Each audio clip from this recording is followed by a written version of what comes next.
Suppose A does a work in A days, B does the same work in B days and C does the same work in C days.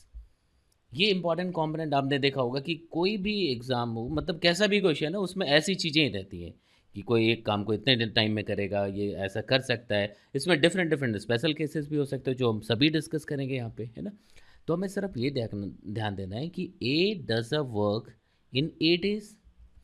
तो अगर ए 8 days में एक काम को ख़त्म करता है तो एक दिन में कितना करेगा? तो हम लोग क्या लिख सकते हैं कि भाई 1/A। ठीक है। At the same time b के लिए आप क्या लिखोगे? 1/B लिख सकते। सिमिलरली सी के लिए क्या होगा? 1/C। यहाँ तक समझ आ रहा है? तो देखो इसमें क्या हो गया कि भाई A does a work in 8 days. तो पूरा कंप्लीट यूनिट जो वर्क का एक 1 यूनिट हमने एज्यूम किया वो 8 डेज में ख़त्म करता है, तो एक दिन का क्या हो गया? 1/A। Similarly 1/B, similarly 1/C। यहाँ तक समझ आ रहा है? तो ये एक्चुअली ये क्या हो गया? ये वर्क रेट हो गया। ए के हिसाब से कितना है? 1/A। बी के लिए कितना है? 1/B। सी के लिए कितना है? 1/C। अब देखो यहाँ से अगर ऐसा होता है कि तीनों ने एक साथ करना शुरू कर दिया कि भाई ए बी और सी तीनों एक साथ काम करते हैं, तब वो इन 1 डे कितना काम कर पाएंगे? अगर हम लोग ऐसा देखें तब इन 1 डे अगर तीनों मिलकर के काम करते हैं तो 1/A plus 1/B plus 1/C। ये देखो यहाँ पे जो हमने लिखा, ये ए का कंट्रीब्यूशन था इन 1 डे, ये बी का कंट्रीब्यूशन था इन 1 डे, और ये पर्टिकुलरली सी का कंट्रीब्यूशन था इन सिंगल डे। तो ये सबके रेट को हमने ऐड किया तो फाइनली हमें क्या मिला? एक दिन में तीनों मिलके जब काम करेगा तो इतना काम करेगा वो। ठीक है, इसको अगर हमने सपोज डब्ल्यू एज्यूम कर लिया, यहाँ तक समझ आ रहा है? इसको हमने क्या किया? डब्ल्यू एज्यूम कर लिया। ठीक है। अब देखो, अब अगर कहता है कि आपसे कि यार तीनों मिल करके सेम काम को कितने टाइम में ख़त्म करेंगे, तो अब हमें क्या मिल रहा है? इन्फॉर्मेशन क्या था देखना, A does a work in 8 days. तो मतलब ए के लिए इन्फॉर्मेशन था, बी के लिए अलग से इन्फॉर्मेशन था, सी के लिए अलग से इन्फॉर्मेशन था। वहाँ सबसे हमने सबका रेट कैलकुलेट कर लिया, वर्क रेट जो था। फिर तीनों को एक साथ हमने लिखा, एक दिन में इतना कर सकते हैं, तो भाई एक दिन में ये डब्ल्यू वर्क कंप्लीट कर सकता है। और कंप्लीट वर्क का मतलब 1 यूनिट ना, ये चीज़ ध्यान रखना। अभी जो की पॉइंट है वो ये है, फिर इसके बाद मैं आपको परसेंटेज वाला मेथड बताऊंगा। ठीक है। तो अगर आपसे पूछता है कि तीनों मिल करके ये इस काम को कब कंप्लीट करेंगे, ठीक है, तो क्या लिखोगे? अगर आपसे पूछ रहा है कि अब तीनों एक साथ काम कर रहे हैं, then find the number of days required to complete the work. तो क्या लिखोगे? यूनिटरी मेथड सिंपल है कि भाई W part of the work ये कितने दिन में कंप्लीट करते हैं? In 1 day. तो 1 यूनिट मतलब यही कंप्लीट कितने दिन में कंप्लीट करेंगे? 1/। तो this is the final answer. तो ये देखो एक कॉन्सेप्ट समझ रहे हैं हम लोग, है ना, कि भाई ए से शुरू किया हमने कि भाई ए के लिए हमारे पास इन्फॉर्मेशन था, बी के लिए इन्फॉर्मेशन था, एट द सेम टाइम सी के लिए भी इन्फॉर्मेशन है ना। तो अब देखो सब ने एक साथ अगर काम करना शुरू किया, हमने कैलकुलेट किया, देन टोटल वर्क डन के लिए मतलब टोटल काम ख़त्म करने में तीनों को कितना टाइम लगेगा? तो 1/W। What is W year? 1/A plus 1/B plus 1/C। अब यहाँ से न्यूमेरिकल्स या प्रॉब्लम समझना शुरू करेंगे और जितने भी डिफरेंट टाइप्स हैं वो सभी मैं एक एक करके डिस्कस करूँगा और आपके समझ आएगा। तो ये जो ट्रेडिशनल मेथड था, जो अप्रोच था, वो मैंने यहाँ पे डिस्कस किया। ठीक है। अब इसको हम लोग यहाँ से परसेंटेज मेथड जो कंपेरेटिवली बहुत इजी होगा आपके लिए, वो मेथड सीखते हैं। ठीक है। लेकिन एक चीज़ का ध्यान रखिएगा कि one thing in your mind कि परसेंटेज का जो मेथड है शॉर्टकट अगर पता हो तभी बहुत अच्छा कर सकते हैं परसेंटेज के मेथड से हम लोग। ठीक है। तो देखिए परसेंटेज के लिए वो अलग से मैं लेक्चर अपलोड कर दूंगा, उसको ज़रूर देख लीजिएगा, वहाँ से बहुत आसानी हो जाएगी। ठीक है। तो एक सिंपल एग्जांपल लेता हूँ, let us take a simple example, वहाँ से समझते हैं कि क्या हो सकता है। ठीक है। तो देखो सपोज़ फिर से दो वर्कर हैं ए एंड बी। मैं कंपैरिजन दिखाता हूँ और दोनों मेथड दिखाता हूँ आपको। ठीक है। और क्या चाहिए, रिक्वायरमेंट क्या है, मतलब हमें एफिशिएंसी के साथ, एक्यूरेसी के साथ इसको एग्ज़ाम में सॉल्व करने के लिए। ठीक है। तो हमारे पास एक इन्फॉर्मेशन है कि भाई A can do a work in 20 days. A can do a work in 20 days. B can do the same work in 30 days. समझना, एक काम को ए 20 दिन में कर सकता है, उसी काम को बी 30 दिन में कर सकता है। ठीक है, अब यहाँ पे हमें कह रहा है कि भाई अगर दोनों एक साथ काम करना शुरू करता है तो कितना टाइम लग जाएगा। तो आप क्या करोगे, अभी तक जो हमारे पास अप्रोच था, जो मेथड हमने पढ़ा हुआ है, उसमें क्या लिखते हैं, ठीक है भाई 20 दिन में एक काम को कंप्लीट करता है तो एक दिन में कितना कर लेगा, वर्क रेट जो आएगा 1/20। ठीक है, बी कितना कर लेगा एक दिन में, इन 1 डे बी डज 1/30। ये तो समझ आ रहा है सिंपल कि एक काम, मतलब एक काम को यहाँ पे एक यूनिट एज्यूम करते हैं 1। ठीक है, तो A does a work in 20 days, तो एक दिन में कितना होगा 1/20, ये कितना हो जाएगा 1/30। ठीक है, यहाँ तक समझ आ रहा है। अब देखिए दोनों मिलकर के अगर काम करते हैं तो एक दिन में इन 1 डे कितना काम निकल पाएंगे, इन 1 डे कितना काम मिलेगा 1/20 प्लस 1/30। लिख सकते, ध्यान रहे यहाँ पे जब इसको हम लोग सॉल्व करेंगे तो यहाँ पे एलसीएम वाला मसला आएगा। ठीक है, एलसीएम लोगे तो 60 आ जाएगा 20 और 30 का, फिर देन इसको आप सॉल्व करते तो फाइनली 1/12 मिलेगा। ठीक है, तो एक दिन में कितना काम कर सकते हैं दोनों मिल करके 1/12। तो एक दिन में दोनों मिल के 1/12 कर सकते हैं, तो 1/12 करने में आपको कितना टाइम लग गया 1 डे। तो 1 यूनिट कंप्लीट करने में कितना लगेगा 12 डेज। लिख सकते, यहाँ तक सॉल्यूशन तक हम लोग पहुँच गए। ठीक है, अब हम लोग यहाँ पे मेथड यूज़ करेंगे जो परसेंटेज वाला है। बहुत इजी है, एक बार समझना, और उसका मैक्सिमम बेनिफिट आप तभी ले पाएंगे जब परसेंटेज के डिफरेंट मेथड्स तुम्हें पता हो, शॉर्टकट जो होता है। ठीक है, मैं उसको भी बताऊँ, उसका एक वीडियो मैं अलग से अपलोड कर रहा हूँ। ठीक है, अब देखिए, अब किसी भी वर्क को आप ऐसा समझ लो कि वो एक वर्क 100% है। ठीक है ना, 100% एक वर्क हो गया है ना। तो अगर एक काम कंप्लीट होता है तो 100% काम कंप्लीट हो गया। सिर्फ देखो यहाँ से ज़्यादा अच्छे तरीके से हम विजुलाइज कर पाएंगे जो इन्फॉर्मेशन गिवन है ना, जो पार्ट ऑफ द वर्क होता है ना, वो आप इजीली यहाँ से कैलकुलेट कर पाओगे। ठीक है, तो देखिए टोटल वर्क जो होगा वो कंप्लीट होने के बाद 100% होता है। इस क्वेश्चन में क्या इन्फॉर्मेशन था आपके पास कि A does a work in 20 days. Percentage का कॉन्सेप्ट पता है आपको, तो आप इजीली कह सकते कि यार 20 दिन में ये काम कंप्लीट करता है। मतलब एक दिन में क्या होगा, आप सोचो कितना हो जाएगा 5%, मतलब 100% 20, तो 1 कितना हो 100/20, 100/20 मतलब क्या 5%। तो अगर ए के हिसाब से सोचे तो 5% वर्क। ठीक है, अगर बी के लिए सोचो तो एक दिन में वो कितना काम करेगा, लिखिए यहाँ तक समझ आ रहा है कि ये कैसे लिख रहे हैं। तो देखो अब ये कितना हो जाएगा 100/30, तो ये कितना हो जाएगा 3.3% वर्क लिख सकते हैं। यहाँ तक समझ आ रहा है। अब देखिएगा कि भाई हमने यहाँ पे जो नया मेथड जो परसेंटेज वाला यूज़ करना शुरू किया है, इसमें इसमें हम लोग ये कर रहे हैं कि भाई आप पूरे वर्क को 100% अस्यूम करो कि भाई अगर कोई काम कंप्लीट होता है मतलब 100%। इन्फॉर्मेशन क्या है, A does a work in 20 days, मतलब एक दिन में 20 दिन में वो पूरा काम कंप्लीट करता है। ठीक है, पूरा मतलब 20 दिन में 100% हो जाएगा, तो एक दिन में कितना होगा 100/20, मतलब 5%। ये परसेंटेज वाले में आप देख के बता पाओगे, परसेंटेज वाला एक बार लेक्चर ज़रूर देख लीजिएगा। ठीक है, अब देखिए तो ए एक दिन में 5%, बी एक दिन में 3.3%। ठीक है, तो दोनों अगर मिल जाते हैं तो एक दिन में कितना होगा 5 प्लस 3.3 कितना हो जाएगा 8.3%। लिख सकते हैं, यहाँ तक समझ आ रहा है, लिख सकते हैं ना। तो एक दिन में 8.3% कवर करते हैं, परसेंट वाला 100 में एकदम से बहुत आसान कैलकुलेशन आप देख के बताओगे। एक दिन में 8.3% तो 100% कंप्लीट में कितना लग जाएगा, अबाउट 12 डेज। ठीक है, यहाँ तक समझ आए। तो देखो मेथड क्या है कि यहाँ पे जो नॉर्मल मेथड है उसमें हम लोग एक वर्क को 1 यूनिट ऑफ वर्क एज्यूम करते हैं। परसेंटेज के मेथड में हम लोग क्या करते हैं कि भाई इसको 100% एज्यूम कर लेते हैं। यहाँ तक समझ आ गया। तो देखिए इसमें कुछ बहुत मुश्किल नहीं है, आप देखिएगा तो सिंपल वर्क वाला थ्योरी क्या आ गया यहाँ पे, समझ आ गया सबको। लिख सकते हैं ना कि भाई ABCD XY कुछ भी लिखा हो, राम श्याम है ना, कि भाई सबके लिए वर्क का इन्फॉर्मेशन होगा। आपको वर्क रेट कैलकुलेट कर लेना है सबसे पहले।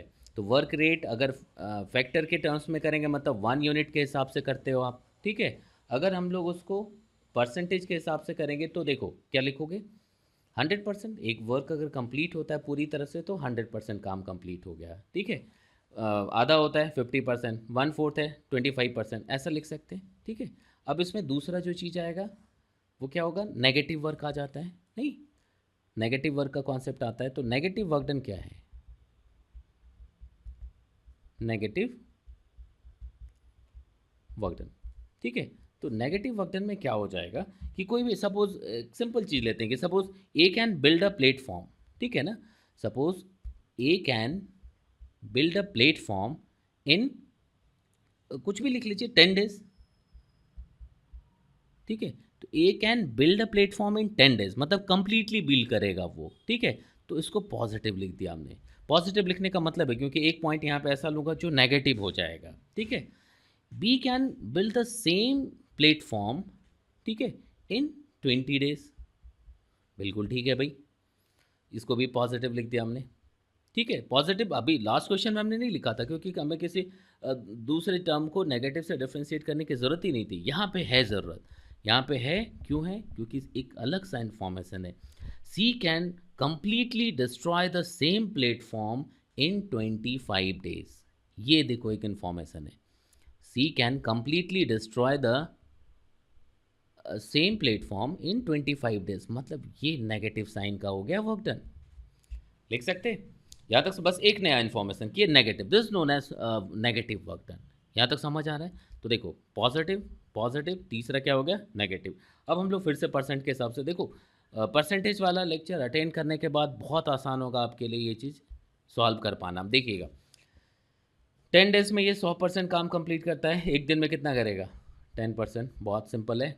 ये 20 डेज में काम कंप्लीट करता है, ठीक है ना, एक दिन में कितना करेगा, 5%, लिख सकते।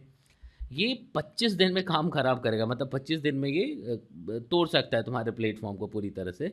तो ये एक दिन में कितना करेगा, 25 दिन में पूरी तरह से ख़त्म करता है, तो एक दिन में ये 4% कर पाएगा। ये मेथड समझ आ रहा है ना।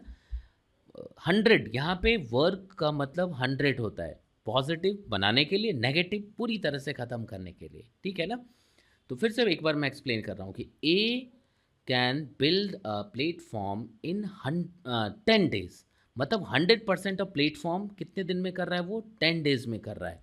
तो एक दिन में कितना करेगा, अपॉन 10, इट मीन्स कि 10%। समझ आ रहा है, तो ये कैसे लिखते हैं, यहाँ तक पता लग रहा है। तो ये सबसे इंपॉर्टेंट चीज़, ये माइनस साइन क्यों लगा, यहाँ तक समझ आया ये, क्योंकि सी का वर्क डन यहाँ पे नेगेटिव था, वही मैं नेगेटिव वर्क सिखाने की कोशिश कर रहा था। अब इन 1 डे की बात करते हैं हम लोग, है ना, कि इन 1 डे अब क्या होगा अगर तीनों एक साथ मिल जाए।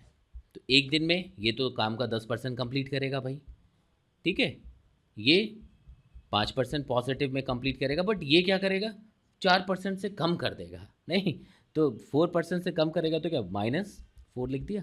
तो इन 1 डे अगर तीनों मिल जाते हैं तो पॉजिटिव में 11% काम कंप्लीट होगा।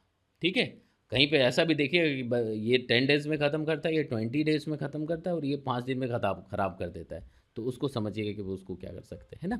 यहाँ तक समझ आए, तो 11 डेज में क्या हो सकता है, हाँ सॉरी 11, एक दिन में क्या होगा, 11% काम कंप्लीट होएगा।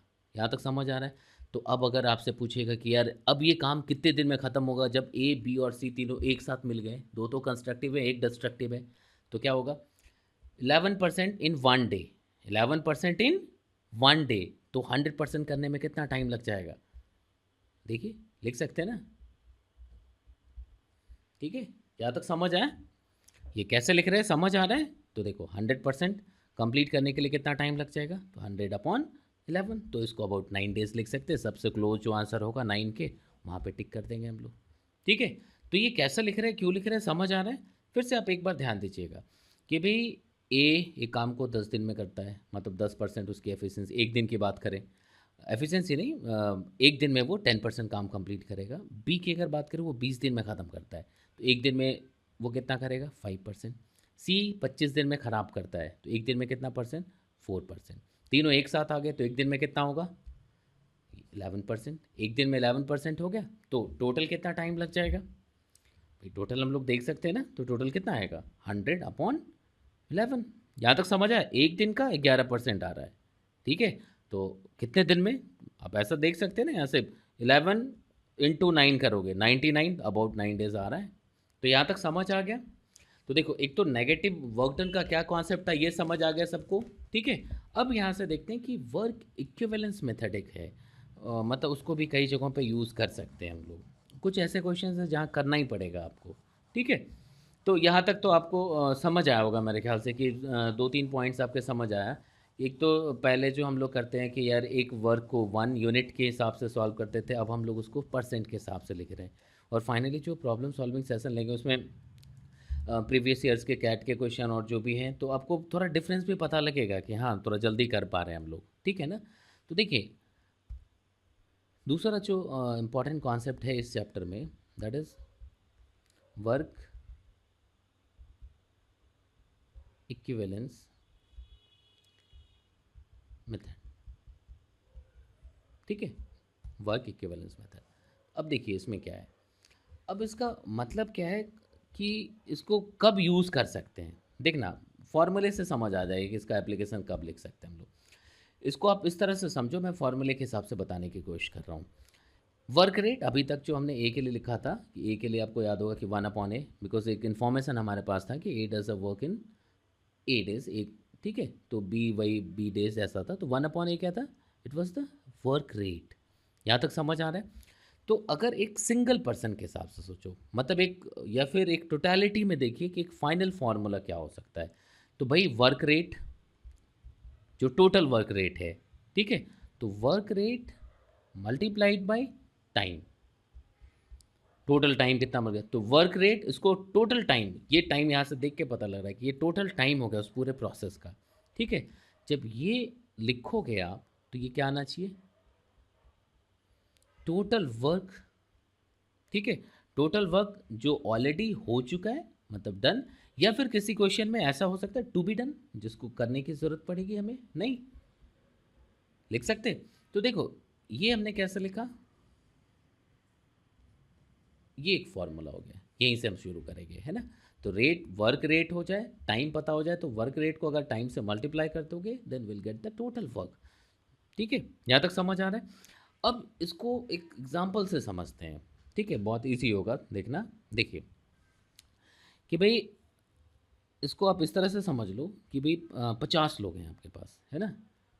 वी हैव 50 वर्कर्स, है, ये 50 मेन वर्कर हैं, 50 वर्कर्स हैं। अब ये किसी काम को 200 डेज में कंप्लीट करते हैं, ठीक है। तो देखो 50 मेन है हमारे पास और ये 200 दिन में कोई काम ख़त्म करते हैं, 200 डेज में कंप्लीट कर लेता है। यहाँ तक समझ आ रहा है। देखना इस मतलब एक पर्टिकुलर टाइप के क्वेश्चन में इस फॉर्मूले की बहुत ज़रूरत होगी, ठीक है। अब इसमें क्या है कि 50 आदमी 200 दिन में एक काम को कर सकता है, ये इन्फॉर्मेशन है या ये लिखा हुआ है हमारे पास, ये एक एस्टिमेशन है, ठीक है। लेकिन जब ऑब्जर्वेशन में जाते हैं, जब ऑब्जर्व करने की कोशिश करते हैं, आप ऐसा कर लो कि इसको 100 डे में, कि भाई at the end of 100th day जब देखा जाता है कि भाई ये तो सिर्फ 40% काम कंप्लीट हो पाया है, ठीक है। देखना इन्फॉर्मेशन क्या है हमारे पास, समझ आ रहा है कि 50 लोग हैं, 50 आदमी हैं जो 200 दिन में काम को कंप्लीट कर सकते हैं, ऐसा एस्टिमेशन है। यहाँ तक समझ आ रहा है। लेकिन जब आधा मतलब टोटल पीरियड का आधा जब कंप्लीट होता है, जब 100 डे ख़त्म होता है, 100 दिन के एंड पे जब पहुँचते हैं, तो हमें पता लगता है कि सिर्फ 40% काम हुआ है, ठीक है। अब इसमें किस तरह के क्वेश्चंस मिल सकते हैं कि how many more men are required. अब इसमें एक क्वेश्चन ऐसा बन सकता है, देखिएगा कि how many more men are required, men are required in order to complete the time, complete the work on time. यहाँ तक समझ आ रहा है, क्वेश्चन क्या आ गया, समझ आ रहा है। तो अब देखिएगा कि भाई इन्फॉर्मेशन क्या था, इन्फॉर्मेशन ये था कि भाई 50 लोग 200 दिन में उस काम को कर लेगा और काम शुरू हो गया, ठीक है। लेकिन जब आधे दिन का मतलब 50% जब टाइम पीरियड ख़त्म होता है, 100 डे के एंड पे जाके देखते तो सिर्फ 40% काम हुआ था। यहाँ तक समझ आ रहा है। अब इसको हमारे को क्या करना है, हमें क्या करना है कि भाई इसमें क्वेश्चन ये पूछा गया है कि how many more men are required, मतलब कितने और लोग बाकी के 100, देखो क्वेश्चन से हमें इन्फॉर्मेशन समझने की ज़रूरत होती है। इन्फॉर्मेशन क्या था, 50 लोग 200 दिन में काम कर सकते थे, यहाँ तक बहुत क्लियर है। लेकिन 100 दिन ख़त्म होने के बाद क्या पता लगता है कि सिर्फ 40% काम हुआ है। अब अगर इसी प्रोसेस में चलते रहे तो डेफिनेटली 200 दिन में काम ख़त्म नहीं होगा। लेकिन टारगेट है कि यार मुझे 200 दिन में ही काम ख़त्म करना है, तो डेफिनेटली दो तरीका है। यहाँ तो अगर इस केस के लिए देखें तो एक ही तरीका है, क्या करेंगे, नंबर ऑफ़ वर्कर्स बढ़ाने होंगे आपको। यहाँ तक समझ आ रहा है? तो देखो, जो फॉर्मूला मैंने लिखा था कि वर्क रेट होगा इनटू टाइम, डब्ल्यू का मतलब स्मॉल डब्ल्यू लिखा मैंने, वर्क रेट को शो कर रहा है, इनटू टाइम, ये क्या होना चाहिए, टोटल वर्क, नहीं वर्क डन या इज टू बी डन, जो भी है। तो यहाँ पे is to be done use करें कि भाई अभी करना है। यहाँ तक समझ आ रहा है? अब इस फॉर्मूले को यूज़ करके मैं देखो कैसे इस क्वेश्चन को सॉल्व कर सकता हूँ। ये फॉर्मूला था, ठीक है, यहाँ तक समझ आ रहा है? अब देखिएगा, समझिएगा, पहले के हिसाब से देखें तो जो अभी इन्फॉर्मेशन जो हो चुका है उसके अकॉर्डिंग अगर देखा जाए तो क्या था भाई, कि भाई 50% डे ख़त्म हो चुका है, मतलब 100 डे आपने ख़त्म कर लिया है। देखो 100 दिन ख़त्म हो गया, ये मेन मतलब जो वर्क रेट है, ठीक है ना, इज इक्वल टू पूरा काम ख़त्म होता तो 100% होता, ठीक है, लेकिन अभी क्या है, 40% काम ख़त्म हुआ, ठीक है। अब अगर मैं यहाँ पे वर्क रेट के हिसाब से बात करूँ तो 50 मेन है, 50 का अगर यूनिट एज्यूम करते तो 50 वर्क रेट है। यहाँ तक समझ आ रहा है? लिख सकते हैं ना? तो वर्क रेट 50, 100 और ये 40% काम ख़त्म हुआ। ये कैसे लिखा, समझ आ रहा है? देखो 100 डेज़ ये गिवन है इन्फॉर्मेशन, देखो कि 100 दिन में 40% काम, तो ये 100 डेज़ ये डे हो गया, और ये 40% कितना काम ख़त्म हुआ है। और यहाँ पे जो लिख रहे हैं ये जो डेली का जो रेट था वो ये था। यहाँ तक समझ आ रहा है? अब देखना, थोड़ा सा दिमाग लगाएं तो बहुत जल्दी इसको कैसे सॉल्व कर सकते हैं हम लोग। अब क्या करना पड़ेगा हमें कि भाई अब क्या है, अब ये है कि भाई उसी टाइम पे how many more men are required, नहीं, in order to complete the work on time. तो ऑन टाइम करने के लिए 100 दिन ऑलरेडी हमने ख़त्म किया हुआ है। अब हमारे पास क्या है, फिर से जो बचा हुआ है अगेन 100 है, बट अब जो काम कितना बचा है, यहाँ से देखो कितनी आसानी है, 40% हुआ है तो कितना बचा है 60%, तो 60%, ठीक है, फॉर्मूला इक्वली वैलिड होगा। तो ये और ये दो प्लेस तो फिक्स कर लिया। अब ये अलग है, नहीं, ये अगर 50 रखे तो ये वैलिड ही नहीं होगा। यहाँ तक समझ आ रहा है? तो अब एक चीज़ समझने की कोशिश करना कि यहाँ जो हमने लिखा, ये जो हो चुका है आधा पीरियड ख़त्म होने के बाद उसके लिए लिखा, ये जो हम लोग लिख रहे हैं कि नेक्स्ट आधे पीरियड के लिए, मतलब अगले 100 दिन के लिए, ये टारगेट है हमारे पास, क्योंकि 40% काम ख़त्म हुआ है, 60% बचा है, ठीक है। 100 दिन हमें लिखना है, हमें मजबूरी है, क्योंकि 100 दिन हमें टाइम पे काम ख़त्म करना है। तो definitely number of workers change करने होंगे हमें, मतलब रेट ऑफ जो वर्क था वो चेंज करना पड़ेगा। अब बहुत सिंपल, अगर परसेंटेज के हिसाब से देखें आप, तो देखो ये जो 60 है इसको मैं 40 प्लस, देखो ये सभी मन में कर, मतलब दिमाग में कर सकते हैं, ये मैं सिखाने के लिए इतनी चीज़ें लिख रहा हूँ या इतना खींच रहा हूँ, ठीक है। तो जो 60, ये 40 प्लस 20 लिख सकते हो आप, लिख सकते हैं ना। तो देखो पहले 40 था, अब उसका ये 50% बढ़ गया है, देखना 60 को, जो 40 था नाउ इट बिकम्स 60। परसेंटेज से 2 मिनट में कह सकते हैं कि यार ये 50% से इंक्रीज हो गया, this number has increase by 50%। यहाँ तक समझ आ रहा है? अब ये कांस्टेंट है, तो अब दो चीज़ का मल्टीप्लिकेशन यहाँ इसके इक्वल है, तो अगर जितना परसेंट इसमें इंक्रीमेंट है एग्जैक्टली उतना ही परसेंट यहाँ पे भी इंक्रीज होना पड़ेगा, तभी ये इक्वेशन वैलिड रहेगा, ठीक है। ये जो मैं भी कह रहा हूँ, ये जो मैं बता रहा हूँ, ये परसेंटेज में ये सारे मेथड सीखते हैं हम लोग, ठीक है। तो अब देखो 50, 50 अब यहाँ पे डेफिनेटली यहाँ क्या होगा, इंक्रीज होगा, देखना यहाँ तक समझ आ रहा है सबको। देखिएगा मैं बिल्कुल एक एक चीज़ सिखाऊंगा, इसके बाद भी अगर कुछ डाउट रहता आप हमें ज़रूर बताइएगा, ठीक है। मैं आपको कॉन्फिडेंस से कह सकता हूँ कि हर एक चीज़ सिखाई जाएगी आपको। हाँ, कुछ अगर आपके हिसाब से कुछ चेंज आपको लगता है आप ज़रूर हमें सजेस्ट करिएगा, ठीक है।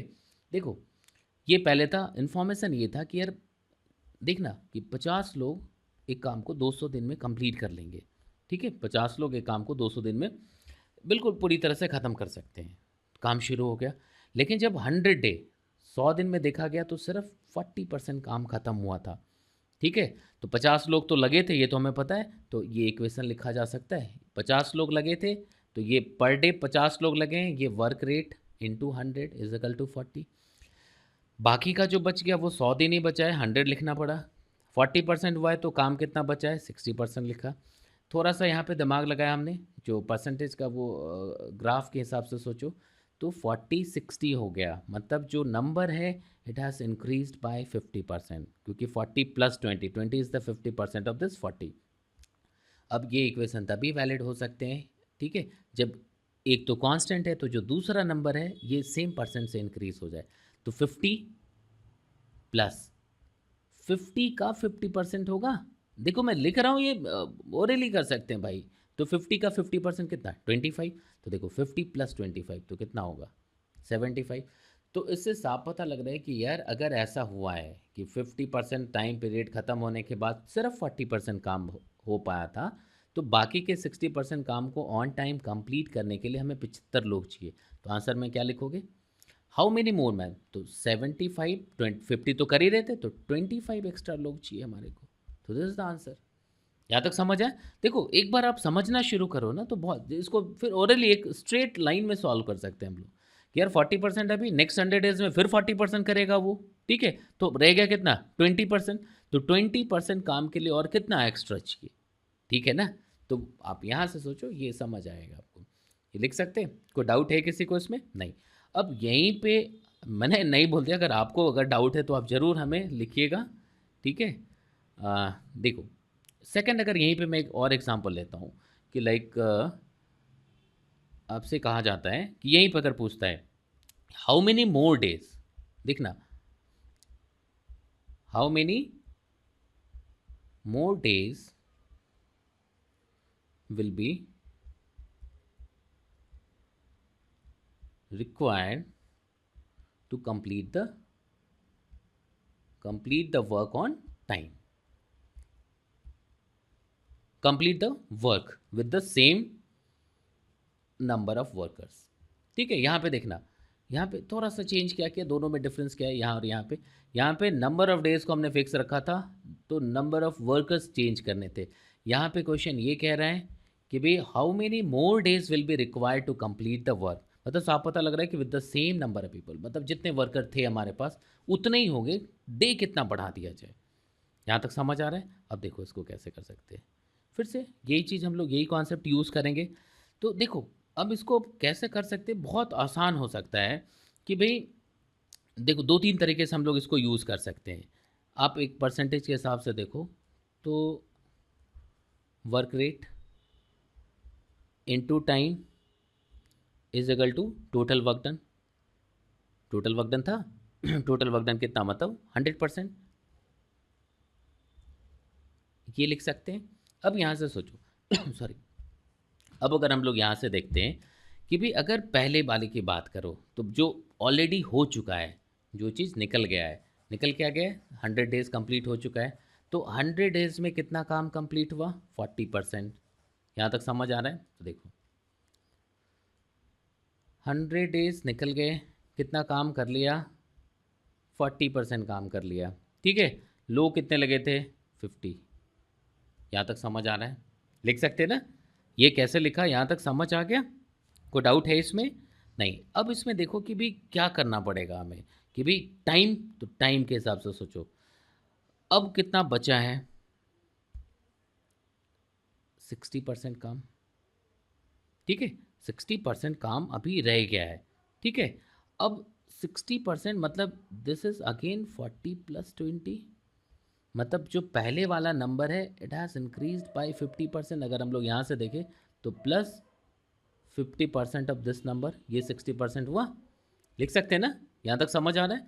अब देखो अब ये कह रहा है कि भाई लोग इतने ही रहेंगे, है ना। How many more days will be required, मतलब लोग इतने ही रहेंगे, दिन तुम बताओ कितना और लग जाएगा, कितना और नहीं, कितना दिन लगेगा, ठीक है। आगे जितना काम 40% होने के बाद जो बचा हुआ है, तो देखो 50, ये तो वैसे ही रह गया। अब देखो फिर से वही कॉन्सेप्ट अगर हम लोग यूज़ करें यहाँ पे, तो 2 A into B is equal to something C, तो सी अगर किसी परसेंट से बढ़ा है और ए बी में एक चीज़ कांस्टेंट रहता है तो दूसरे को भी सेम परसेंट से बढ़ना होता है, ये परसेंटेज में सीखेंगे हम लोग, है ना। तो देखो 100 को बढ़ना पड़ेगा, इंक्रीज होना पड़ेगा किससे, by same amount. Same amount मतलब कितना, 50%। ठीक है, तो 50 ये तो वैसे ही रह गया, नंबर ऑफ वर्कर्स उतने ही रहेंगे, नंबर ऑफ डेज चेंज होगा। तो 100 प्लस 50% ऑफ 100, 50% ऑफ 100 कितना होगा 50, मतलब ये कितना हो जाएगा 100 प्लस 50। तो how many more days will be required. अगर सब कुछ ठीक चल रहा होता तो 100 दिन में और काम खत्म हो जाता, लेकिन ठीक नहीं चला है, शुरू के 100 दिन में आपने सिर्फ 40% काम कवर किया था, तो अब कितना एक्स्ट्रा चाहिए, एक्स्ट्रा मतलब जो एस्टिमेटेड था उससे 50 एक्स्ट्रा। इस क्वेश्चन के हिसाब से अब कितना और दिन चाहिए, तो 150 डेज चाहिए। ठीक है, यहाँ तक समझ आए, लिख सकते हैं ना। सेम प्रॉब्लम को अगर दूसरे तरीके से सॉल्व करना हो तो भी आप कर सकते हो।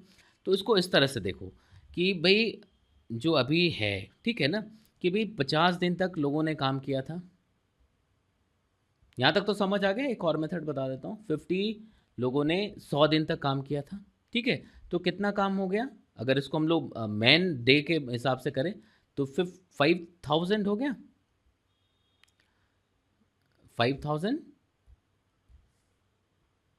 मैन डेज, लिख सकते।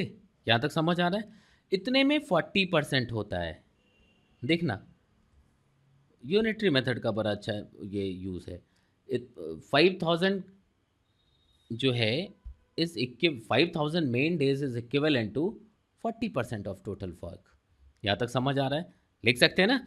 तो 60% के लिए कितना चाहिए, तो देखो 40% के लिए 5000 मेन डेज आर रिक्वायर्ड, तो फॉर 60% बहुत सिंपल है, it will be 5000 upon 40 into 60, लिख सकते, मतलब कितना हो जाएगा 5000 इंटू 1.5, लिख सकते हैं ना। यहाँ तक समझ आ रहा है, ये कैसे लिख दिया, समझ आया, कर सकते हैं ना। तो 60% के लिए इतने की ज़रूरत होगी, ठीक है। अब देखो, देखना समझना, 50% सॉरी 60% के लिए इतना, तो ये कितना हो जाएगा 7500, यहाँ तक समझ आ रहा है। अब 7500 मेन डेज चाहिए, है ना। अब इसमें हमें देखना है कि कांस्टेंट क्या है।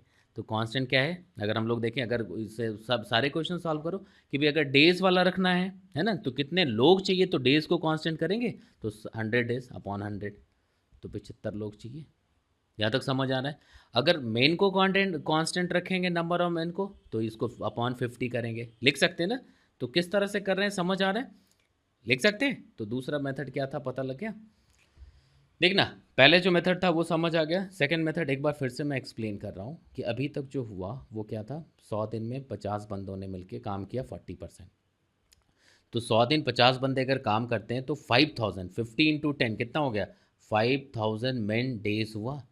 It is equivalent to 40% of total work, जैसा क्वेश्चन इन्फॉर्म कर रहा है तुम्हें। सिंपल यूनिटरी मेथड यूज़ करिए। 40% is equivalent to 5000, then 60% will be equivalent to 5000 upon 40 into 60। Simple unitary method है, ठीक है। सॉल्व करेंगे इंटू 1.5, 7500। अब ये इतने की रिक्वायरमेंट है, मतलब यहाँ से समझना आप कि भाई यहाँ तक तो आपको बिल्कुल समझ आया होगा ये जो लिखा है हमने, ठीक है।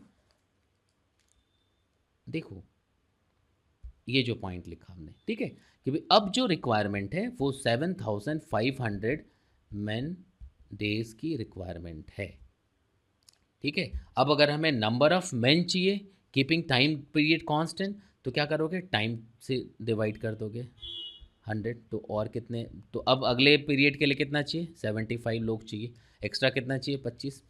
एट द सेम टाइम अगर तुम्हें नहीं ऐसा कहते हैं कि नो भाई नंबर ऑफ जो वर्कर्स हैं ये कांस्टेंट रहेंगे, डेज तुम बताओ, तब क्या करोगे, टोटल रिक्वायर्ड मेन डेज जो है डिवाइडेड बाय जो चीज़ कांस्टेंट रहता है, तो कांस्टेंट क्या, आदमी तुमने कांस्टेंट रखा है अपॉन 50, तो कितना आ जाएगा 150 डेज। समझ है, लिख सकते हैं। तो देखिए अभी इसमें कन्फ्यूज़न थोड़ा बहुत तो ज़रूर होगा, इसके तुरंत बाद अभी देखो ये कॉन्सेप्ट के लिए सारे फंडामेंटल्स में इस लेक्चर में सिखा दूंगा। उसके बाद 2 सेशन अलग अलग प्रॉब्लम के लिए लगाएंगे, ठीक है। एक में सारे प्रीवियस ईयर्स के क्वेश्चन होंगे जो पहले पूछा गया कैट मैट और अलग अलग एग्जाम्स में, बैंक पीओ और जो भी है। दूसरा 10-15 सवाल अलग अलग क्वेश्चंस जो है मैं सॉल्व करा दूंगा, ठीक है। उसके बाद भी अगर कुछ डाउट्स रहता है आप ज़रूर मेल करिए,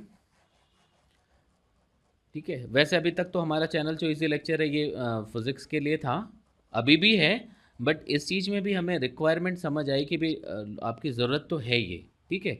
तो हम लोग ज़रूर लगे हैं इसमें। डेफिनेटली आप बहुत दूर बैठे हो हमसे, है ना, तो कई चीज़ें होंगी जो आप चाहते हो कि अलग हो। मैं जो चाह रहा हूँ शायद वो अलग है। तो आप ज़रूर सजेस्ट करिए हमें, लिखिए ज़रूर, उसमें हम लोग कोशिश करेंगे, ठीक है। अब एक दो स्पेशल केसेस भी डिस्कस कर लें हम लोग, है ना। अब लाइक एक होता है वॉल बिल्डिंग वाला स्पेशल केस होता है वॉल, ये आपने देखा होगा नहीं। तो अगर कुछ स्पेशल केसेस की बात करें, है ना, तो स्पेशल केसेस में एक वॉल बिल्डिंग बड़ा इंपॉर्टेंट हो जाता है। इसको थोड़ा सा इम्पॉर्टेंट क्या कह सकते हैं, मतलब ठीक है एक स्पेसिफिक टाइप हो गया, है ना। अब देखो वॉल बिल्डिंग में क्या है, इसको वॉल्यूम के, मतलब इसमें की पॉइंट जो है वो वॉल्यूम है। वॉल बिल्डिंग में की पॉइंट क्या होगा, वॉल्यूम। यहाँ तक समझ आ रहा है। इसको आप इस तरह से सोचिए कि भाई देखो कि कोई भी अगर एक वॉल बिल्ड करते हैं लोग, है ना, तो इसमें वॉल के लिए कुछ इन्फॉर्मेशन जो ली होती है जिसको वो मैनिपुलेट करते हैं और क्वेश्चन मुश्किल करने की कोशिश करते हैं या करते हैं। मुश्किल तब होता है जब हमें फंडामेंटल्स नहीं पता हो, कॉन्सेप्ट्स नहीं पता हो, प्रैक्टिस ना हो। अगर ये सब कुछ है तो कोई भी क्वेश्चन आपके लिए मुश्किल नहीं होगा, ठीक है। तो लेंथ गिवन होगा, उसको सपोज एल लिख दिया हमने, ब्रेड्थ गिवन है उसको बी लिख दिया, और हाइट गिवन है उसको एच लिख दिया। लिख सकते। इसमें हमें वॉल्यूम पे फोकस करना है, वॉल्यूम से हम इसको सॉल्व करेंगे ठीक है। तो देखो वॉल्यूम अगर यहाँ पे लिखने की कोशिश करें आप तो कितना आएगा, सीधा वॉल्यूम कितना हो जाएगा, b into l into h, ये पता है हमें, ठीक है ना, b into l into h. अब इसको कॉम्प्लिकेटेड क्यों करते हैं, एक तो ये देते हैं कि भाई इसमें कुछ ऐसा इन्फॉर्मेशन दे देगा कि 50 man working 10 hours a day can build a wall, wall की इन्फॉर्मेशन दे देंगे कि भाई वो 400 मीटर है या 10 मीटर उसकी विड्थ है या वो 30 मीटर हाइट है, कुछ भी ऐसा करके दे देंगे। फिर उसके बाद पूरे डेटा को चेंज कर देंगे। अब भाई 5 लोग 10 दिन में, अब फिर स्ट्रक्चर चेंज कर दिया तो थोड़ा कन्फ्यूज़न होता है, बट है कुछ भी नहीं। तो देखो एक काम कंप्लीट करने का यहाँ पे हम लोग क्या सोचेंगे, टोटल वॉल्यूम कंप्लीट हो गया, ठीक है। अभी तक थोड़ा आइडिया समझ आ रहा होगा कि स्टार्ट किया हमने यूनिट से, एक काम को 1 यूनिट एज्यूम किया, देन उसको और क्लियर रखने के लिए और क्लैरिटी लाने के लिए ऑब्जर्वेशन में हमने उसको परसेंट पे किया। अब इसको सिचुएशन के हिसाब से चेंज कर रहे हैं हम लोग। अब अगर ये वॉल बिल्डिंग वाला है तो इसमें परसेंट अगर डायरेक्टली लिखना शुरू करो तो थोड़ी मुश्किलें आएंगी। आप इसमें सीधा वॉल्यूम लिख लो तो ईजिली सॉल्व होगा। तो देखो टोटल वॉल्यूम कंप्लीट हो गया, मतलब हमारा 100% काम कंप्लीट हो रहा है, ठीक है ना। तो अब देखो लो के लिए क्या होगा, एक तो ये वर्क टारगेट के हिसाब से ये था, ठीक है।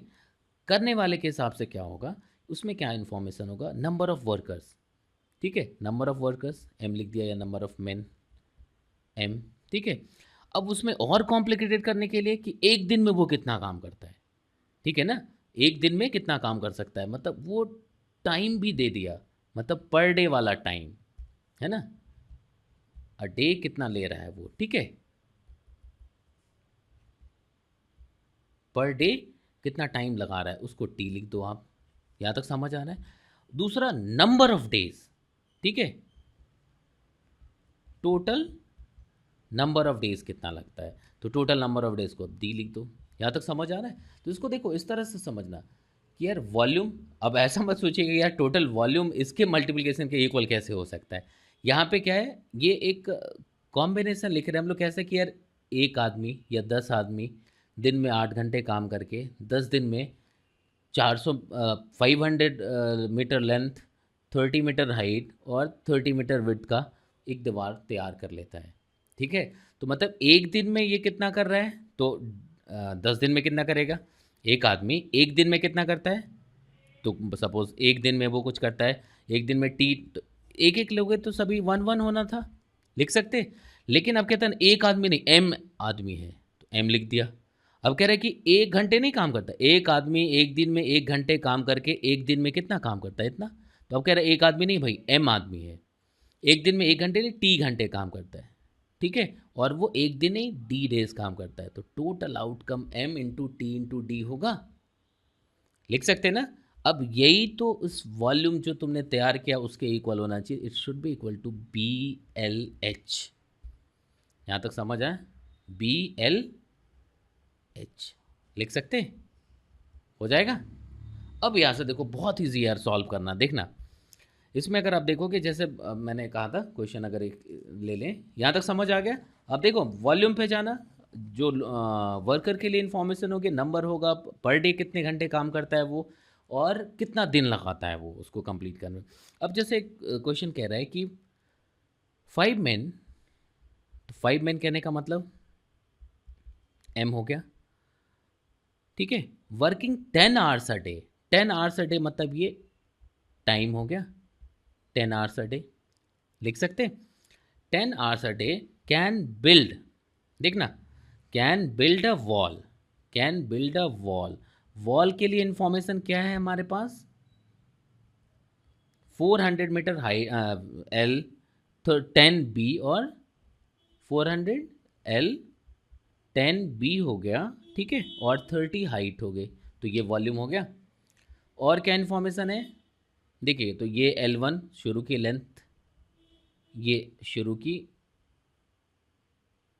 ठीक है, B, और ये शुरू का H, ठीक है। कह सकता है, कह रहा है इन 20 डेज, तो नंबर ऑफ डेज कितना है, D1 इज 20। यहाँ तक समझ आ रहा है, ये इन्फॉर्मेशन क्या है, समझ आया कि भाई a man, 50 men working 10 hours a day can build a wall 400 metre 10 and 30 metre in 20 days. तो क्या इन्फॉर्मेशन थी हमारे पास, ये समझ आ गया, यहाँ से लिख सकते। अब उसमें कह रहा है कि भाई इसी चीज़ में अब उसने क्या किया, how many days, how many days 30 men। अब देखो अब कह रहा है कि अब लोग जो है 30 हो गए, तो ये अब इसको M2 लिख देंगे आप। 30 men working 8 hours a day, तो ये जो पर डे वाला था वो 8 आ गया, ठीक है। यहाँ तक समझ आ रहा है, 8 hours a day required to build a wall of length. अब देखो L2 लेंथ 500 हो गया, ठीक है, ब्रेड्थ 10 मीटर, B2 10 मीटर हो गया, और हाइट 20 मीटर, तो H2 20 मीटर लिख सकते। ये डे जो है D2 ये अननोन हो गया, अभी लिख सकते। तो अब देखो ये क्या क्या इन्फॉर्मेशन है हमारे पास, यहाँ तक समझ आ गया, ये तो समझ आया होगा MDL क्या लिख रहे हैं हम लोग, ठीक है। अब हमें D चाहिए, तो इसमें सिर्फ ये इक्वेशन अगर लिखे हम लोग तो क्या आ जाएगा, 2 इक्वेशन लिख सकते हैं। कैसे, देखो 50 इंटू 10 MTD, तो 50 into 10 into 20 is equal to total volume, तो 400 इंटू 10 इंटू 30 लिख सकते हैं। दूसरी बार में क्या आएगा, 30 इंटू 8 इंटू डेज नहीं पता, यही तो पूछा है यार, तो D लिख दिया हमने, D2 ये अननोन है। 500 इंटू 10 इंटू 20 लिख सकते। तो we have these are the 2 different equations, लिख सकते हैं ना। यहाँ तक समझ आ रहा है, ये देखो ये कैसे लिख रहे हैं, यहाँ तक पता लग रहा है कि ये क्या क्या इन्फॉर्मेशन था हमारे पास, ये समझ आ गया कि भाई 50 men working 10 hours a day can build a wall, wall के लिए इन्फॉर्मेशन क्या थी, 400 इंटू 10 इंटू 30 इन 20 डेज।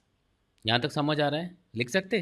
तो अब देखो यहाँ पे ये जो इक्वल लिखा था वहीं पे एक कांस्टेंट आता था, ये हमने 1 1 के हिसाब से लिख दिया। अब यहाँ पे क्या होगा, एक कांस्टेंट के आएगा, तो ये कांस्टेंट हम लोग के यहाँ पे लिख सकते। अब सेम कांस्टेंट इसके लिए भी रहेगा, ठीक है, अदरवाइज ये क्या होगा, नंबर नंबर, ये तो फिर मुश्किल हो जाएगा। यहाँ तक समझ आ रहा है, 1 1 के लिए हमने लिख दिया, तो ये मल्टीप्लाइड बाय सब कोफिशिएंट, वो सपोज के लिख दिया, ये लिख सकते। तो जो फाइनली आउटकम आएगा, आप इन दोनों को डिवाइड कर दोगे तो के कैंसिल हो जाएगा। यहाँ तक समझ आ रहा है, ये वॉल बिल्डिंग का कैसे लिखा हमने, समझ आया कि देखो MTD BLH लिख दिया, एक कोफिशिएंट डाल दिया हमने। अब देखो इक्वेशन 1 इक्वेशन 2, तो इक्वेशन 1 को 2 से डिवाइड कर देंगे आप, के कैंसिल हो जाएगा।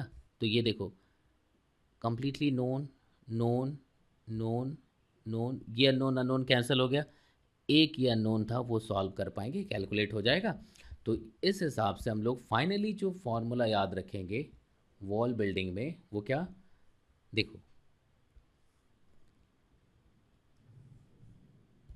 वॉल बिल्डिंग के हिसाब से आप क्या रखोगे, M1 T1 D1 is equal to k into B1 L1 H1 लिख सकते, अपॉन M2, इन दोनों को डिवाइड किया तो M2 T2 D2 is equal to k upon B2 L2 H2। अब ये देखो के कैंसिल होगा, लिख सकते, ये के और के कैंसिल हो गया। तो देखो अब ये इक्वेशन है, तो ये समझ आए, ये मैंने इतना लंबा इसलिए खींचा आपको समझ आ जाए। अब फाइनली अब जब भी वॉल वाला क्वेश्चन होगा आप सीधा ऐसा यूज़ कर लोगे, ये फॉर्मूला रख दीजिए, फॉर्मूला रखेंगे सॉल्व हो जाएगा। ठीक है, तो इसको आप एक बार देख लीजिएगा, अगर आपको समझ आता है तो आप ज़रूर हमें कमेंट कुछ कांटेक्ट करिए, भेजिए। इसके बाद मैं तो अभी इस सीरीज़ में अभी अगले टॉपिक में परसेंटेज दे देता हूँ ताकि वो इसके साथ काम आ जाए। ठीक है, देन सीरीज़ में जो आप सजेस्ट करेंगे, जो भी टॉपिक चाहिए, लाइक टाइम डिस्टेंस है, प्रोबेबिलिटी है, सेट थ्योरी है, या जिसमें भी आपको ज़्यादा मुश्किल रहती है आप हमें बताएं, उसको हम पहले शुरू कर लेंगे। ठीक है, चलिए।